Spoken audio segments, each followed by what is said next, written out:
Hey everyone, this is Nitro. Another week, another Nitro setup video.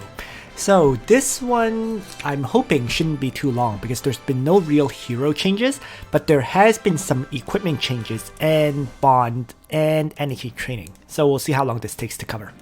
So, as always, the first thing I'm going to cover will be the dragon farming results. And let's just quickly bring that one up. So, last week's Timeless Trial gave me yet another Blood Pact. I think this is my third one, which, I mean, the only thing I can say is at least I'm rapidly going to have a level 50 Blood Pact at this rate, without having to use any epic martial spirits, I suppose. But yeah, I'm really not sure what to do with it at this time. We'll see. Last week's weapon, helm, and armor gambles gave me nothing good at all, right? Overstaff, Hydra Bow, Broken Star, 2 Twilight Helmets, an Aeneas' helmet, and an Aeneas' armor, Death Robe, and Goddess Dress. So very much just generic items which don't have use for me at this point. I mean, it all gets turned into ore, so whatever. I used 900 ore for gambling in hopes of getting something good, and I'm perfectly fine with that.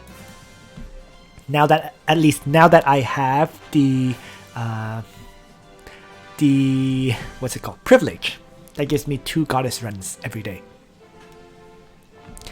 Other than that, in terms of the number of SSRs I got, which I actually forgot to write down or mark down, we can see here I got 1, 2, 3, 4, 5, 6. So just 6 SSRs last week, which is much lower than the usual rate. But it goes up, it goes down, right? RNG. I had some pretty good luck for the past few weeks getting like 10 plus, so it kind of makes sense that at least one of these weeks will be quite low. In terms of the SSRs I got, a Reaper's Breath, Peacemaker, Galaxy Cloak, Death's Robe, Loki's Mask. Those were 5 of the SSRs, which were ored, but the last one ended up being my second Tenyo's Headdress, which is huge, because I really did need a second one for PvP purposes. I could certainly use even more of them. Like, the more I have, the better it is, because it gives me a chance to give plus mobility to other characters in my party.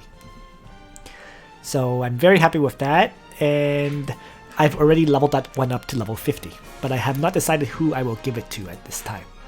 So that is kind of a work in progress, figuring out who actually gets it. So currently, I just have it sitting on, I think, Wilder, but it will be moved to someone eventually, right? There's a Tree of Life enchant on it, but I can always change that because this Tree of Life enchant was a 2% hit points, 16% hit points. I think what I did was I rolled like one of these silver scrolls on it initially. So I have not decided who gets it, right? It can be equipped on mages, holy, and demon class. So lots of characters can use it, so we'll see. Just really haven't decided, Most likely it will go on one of my healers, whether it's Iris, Liana, Chloe, or Tieris has yet to be decided, right? One of those 4.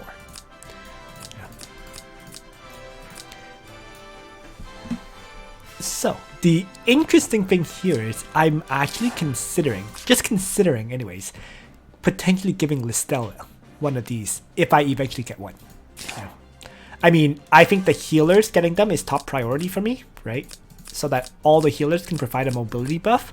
But after that, if I manage to get 4 of them, I may have to consider giving one to, let's say, Listel. And maybe even giving one to Yulia. Right?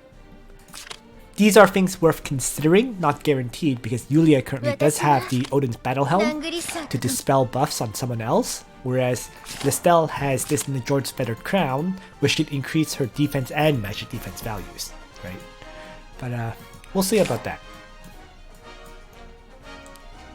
So, other than building up that new piece of gear, who I have not finalized which character gets it, the other really major thing that I've done was I actually ended up selling, like Alchemy down, all my SR Aniki materials.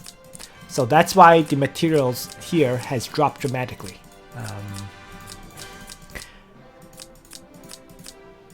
There is, I mean, the reason why there's so many infantry books was because I was farming the infantry aniki like crazy this weekend. But other than that, you can see everything else has pretty much dropped to very, very low amounts of items. By selling all of these, by alchemying them all down, I think I got something like 3 million gold in fact. So I had a ridiculous amount of SR materials before this. So with the 3 million gold, I started bonding up all of my characters' strength bonds, right? For example, you know, Listel now has a level 8 strength bond, you know. And I did that for most of my characters. My Apex 15 have all been pretty close to fully bonded. You know, their strength bond is now all at either level 7 or level 8, roughly. This is all because I needed to increase their skill. So most of my Apex 15 are now close to completion in their bonds. The only one that hasn't really been done is Chloe, who still has a few more upgrades to do. But since I have some gold on hand, I can at least increase her survivability. And in her case, she does want the intelligence increase, so I will continue to do so. Right now, the clear limiting factor is the bursting heart keys. I used up a lot of them, bonding up all my characters. That's why I'm down to 5. So I'm going to try to stock back up on those bursting heart keys, because there may be heroes that I want to use, like Prime Jessica, who will need bursting heart keys for upgrading. So that's pretty much my bonding status. Like all my Apex Arena 15 are pretty much done at this point, right? They're either at 93 to 95%. Sorry, 93 to 96% roughly. So very happy with that. I'm basically fully prepared for the Apex finals at this point. Although I really don't think I'll get all that far, depending on how things go though. One other thing I should mention as well is a month ago, I started doing the privileges purchases, right? Well, this month I did renew all those privileges, and I actually added the other privilege, Gift of the Goddess. So I'm getting some extra Trinity crystals as well from this one. To be honest, the biggest reason I did it was because I needed one more purchase to be able to get these 10 bursting heart keys. Right. So I did that purchase just so that I spent enough to have the first 3 from the Echoes of Light. Now, I figured, you know what? Another $4 or $5 won't be a big deal. You know, however much they charge for that privilege. Let's take a quick look actually. So gift packs, privileges. So $4.99. Yeah. So I am now using 3 privileges. The other reason I managed to hit $29 in spending. Yeah, $29 in spending is because I did purchase the one of the gift packs so that I could buy a skin. So the gift pack I purchased was the Fashion Week Guide one. That was $19.99. And with those skin vouchers from it, I did end up buying Imelda's skin. Even though I don't use her all that often, you know. I figure at this point I might as well start supporting the developers. So there we go. So Imelda has her swimsuit skin. Is it actually worth $20 US? Honestly speaking, probably not. But as I said, you know, I've been playing this game for a year now. I think I should put some money into the game after having been free to play for so long. In some ways, once I know this is my personal habit. Once I start spending money on a game, I'm much more willing to spend in general. Thus, will see me spend probably $20 to $30 every month from here on out on this game. It's why originally I refused to spend, right? Because I knew once I start spending, it's like, you know, the floodgates have opened. I'll start spending pretty consistently. So, there we are. So that was the privileges purchase and any purchases I made for this month. And then the very final thing I should mention is the training ground. So I mentioned I was farming Aniki Adon like crazy this weekend, right? Used up quite a few, some of my burgers. I mean, I am starting to work my way through all those burgers that I saved up that I previously mentioned. I am currently down to 130, which is still a lot, but I started the weekend off with around 160. So I managed to use 30 burgers this weekend, which is pretty significant, right? 30 times 50 is equals to 1500 stamina, right? So I'm slowly working my way through these burgers, and I will likely start purchasing the 40 Trinity Crystal Stamina purchase every single day for additional Aniki farming. So I'm definitely starting to gear up on my Aniki upgrades at this point. That's because my training ground has been so far behind for so long. So, thus far, my focus, I realize, will be Archer and Assassin, Flyer and Aquatic, and Cavalry. These three will be my priorities for upgrading at this time. And the reason for Cavalry is first to upgrade the Unicorns, right? You can see here, my Unicorns have now hit level 9. So, massively farming the Anikis has raised them up in levels quite a bit.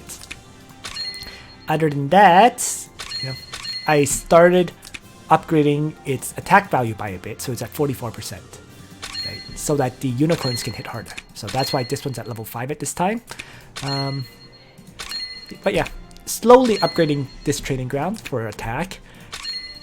I am, for the Flyer and Aquatic, it's at 46%. And in terms of soldiers, not too much soldiers have been upgraded. I'm mainly just focusing on increasing the joint attack, as well as this attack, the core attack, at this time for this one, so that the Holy Pegasus and the Angels will hit harder. Griffin Knights, lower priority at this time for further upgrades. Archer and Assassin, of course, is at 50% attack at this point. You can see that this one's at level 7, and then the core attack is at 15. So both of them still need further upgrades, bit by bit, kind of thing. This upgrade will benefit, in particular, the Dark Elf Snipers that I do use, and I think those are really the only soldier I use at this time. So, but you can see that there's so many upgrades I have to do. Finally, Holy and Demon, which was the highest upgraded at plus 54% attack, I'm going to actually stall on this one and stop, because my Apex team I realize my Apex team doesn't really actually have anyone that uses Holy and Demon soldiers much, at least at this time, right? Unless I upgrade the Skeleton Knights, but in which case for Skeleton Knights I want to upgrade the defense and hit point tax. Actually, I'm going to do this one here, right? First I'd have to bring this to level 10, and then I'd have to upgrade the defense and hit point tax more, right, to make them tankier. Shrine Maidens, pretty much the same thing. They're not attack oriented. So basically, in terms of attack, the Sorceress, right, I realized my Apex team has basically eliminated mages at this time, for now anyways. So there's very little reason for me to upgrade as a result. If you take a quick look, the only mage is Bozo, right? So we'll see how it goes there. But yes, in terms of upgrading the training grounds, very much I need to prioritize upgrading the attack of all these training grounds first, maximizing them so that my characters hit harder. After attack has been maximized, I'll look at starting to increase defense and magic defense and hit points. So that's kind of the current status of my upgrades there. I'm hoping those 130 burgers that I have on hand right now will lead to a lot more materials. So my major limitation will be, as always, gold. Right?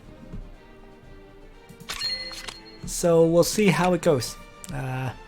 Very much though, I have to start seriously upgrading this if I am to be able to have more of a chance in Apex Arena, because there's 16 days left to the point race at this point. So that's pretty much 2 weeks, right? Start of February will be when the tournament should begin, the playoffs. So we'll see. So that's pretty much everything I wanted to cover, right? Training ground is my primary focus now, right?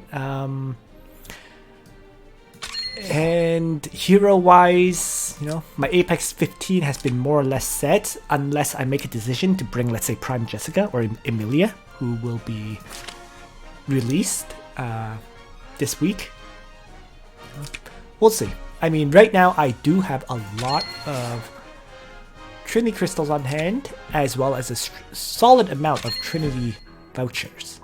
The problem is, of course, with these kind of banners, I don't particularly want lots of copies of Emilia. I've already mentioned in the previous video, Emilia is a third tank. While she is a great tank, she's not a third tank that I need, given my current, tanks that are built. Oh, that is something I should mention. Juggler is nearly complete, right? I only need 9 more shards of him, so he's going to be 6 stars, along with Landius. So I have 2 6-star tanks, which means I don't really need to build Emilia for a third tank. So next week, I'll talk about my shard farming plans, right? Because I had already covered up to this point about my current shard farming, which is pretty much Landius, Juggler, Yulia. And then now I'm currently doing Juggler and Yulia, along with clearing out some of my uncleared Gate of Fates, right?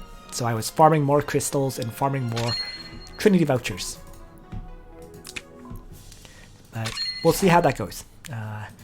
Really have not made a decision yet about what I will start farming first, seriously, next week.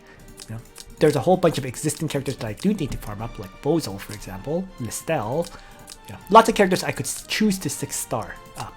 As for which ones I will, because I have to narrow down my focus to 3, that has yet to be determined. So we'll see how that goes. Alright, and that's it. So next week will be the longer update video as I detail my, my shard farming plans and so on, right? Definitely having to change up my plans a lot because of the Yu Yu Hakusho banners constantly being delayed, right? My original plan was that I would transition very smoothly to doing the Yu Yu Hakusho heroes once I finish Juggler. But now, it doesn't seem like we're getting the Yu Yu Hakusho banners, so I have to evaluate whether I want to build Jessica or not. And then of course, if I build Jessica, who do I have to revive my whole party? Like for example, will I have to build up Gizaroth as a faction buffer for Jessica? Right? Because of the Mystical Realm faction buff. That benefits a lot of characters.